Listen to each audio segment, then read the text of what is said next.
1934, a hidden laboratory deep beneath the crumbling walls of an abandoned textile mill in Moscow built an atomic clock 20 years before anyone expected. The story begins in a cramped basement where the stone floor was cold enough to bite the soles of shoes, and the air was thick with the metallic scent of oil, rust, and the faint ozone of electricity. Here, a quiet physicist named Elena Morozova worked by the dim glow of a single hanging bulb, her eyes reflecting a fierce curiosity that had driven her since childhood when she first peered through a battered telescope at the glittering constellations above the steppe.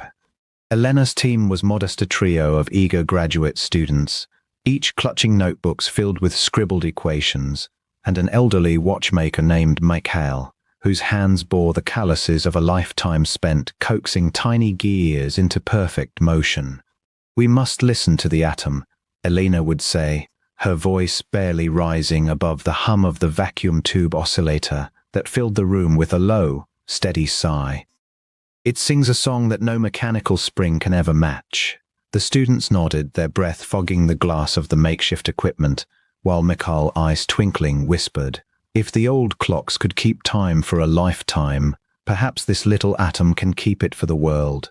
The goal was audacious, to lock the natural vibration of a single cesium atom to a quartz crystal, creating a rhythm measured in nanoseconds intervals so minuscule that a single tick would be faster than the blink of an eye. Night after night, they hunched over the apparatus, the only illumination a soft blue glow that seemed to emanate from the very heart of the device, a phosphorescent firefly trapped in glass.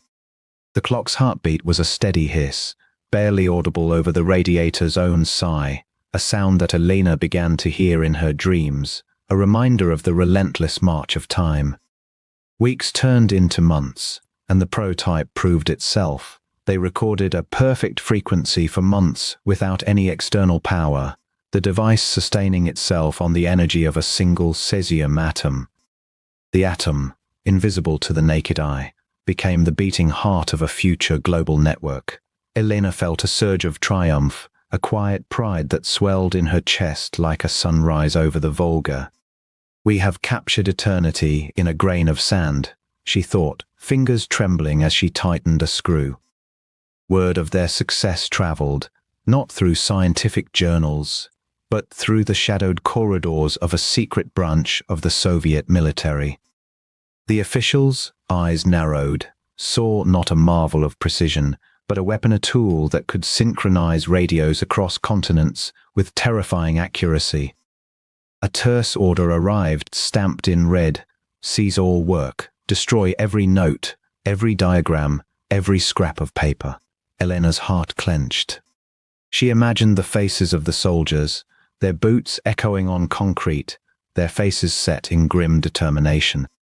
When the soldiers arrived at dawn, the cold light of morning painted the basement in stark grey. Their boots thudded like distant drums, and their voices cut through the silence. "Search for the glowing heart," one shouted, brandishing a lamp that flickered over the stone walls. Elena, her mind racing, slipped a small, sealed vial into the pocket of her coat. She had hidden the core component, a tiny metal box containing the cesium atom inside a false floorboard, a secret compartment known only to her and Mikhail. "You cannot hide the truth forever," the commander warned, but Elena's resolve was already set. She slipped away through a hidden tunnel, a narrow passage lined with old conveyor belts and dust, clutching the vial as if it were a newborn child. The tunnel led her far beyond the mill, into the stark, pine-scented wilderness of the Urals.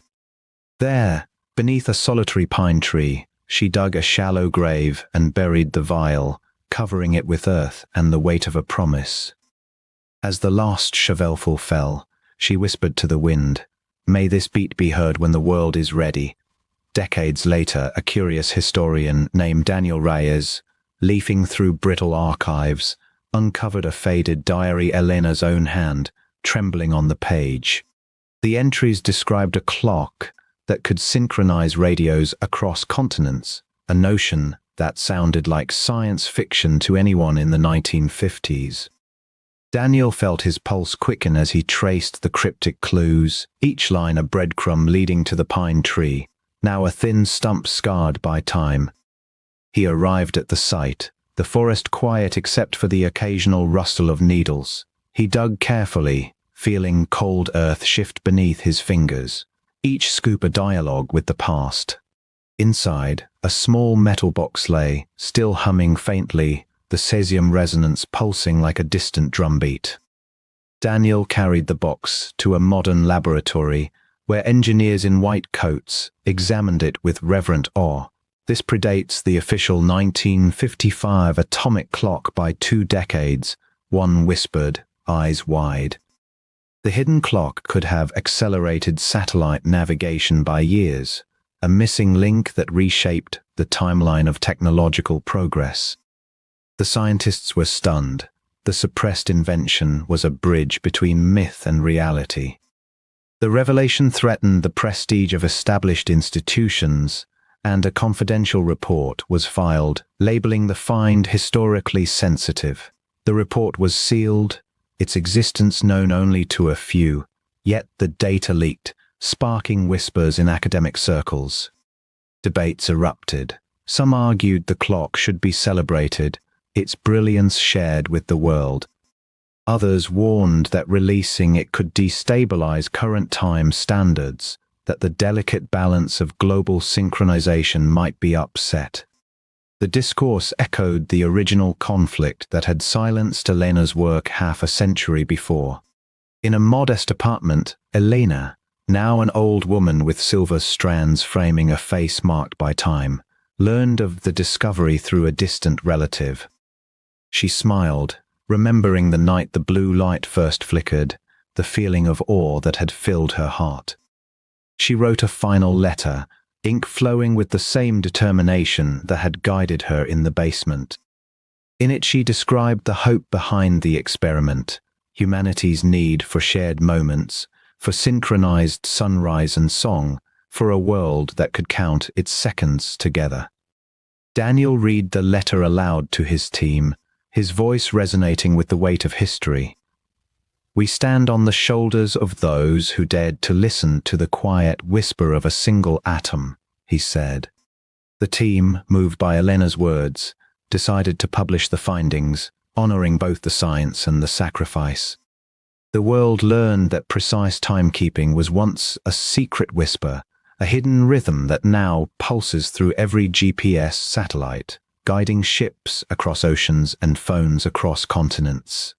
The suppressed clock's legacy lives in every sensed heartbeat of technology, a testament that truth can surface, even after decades of silence.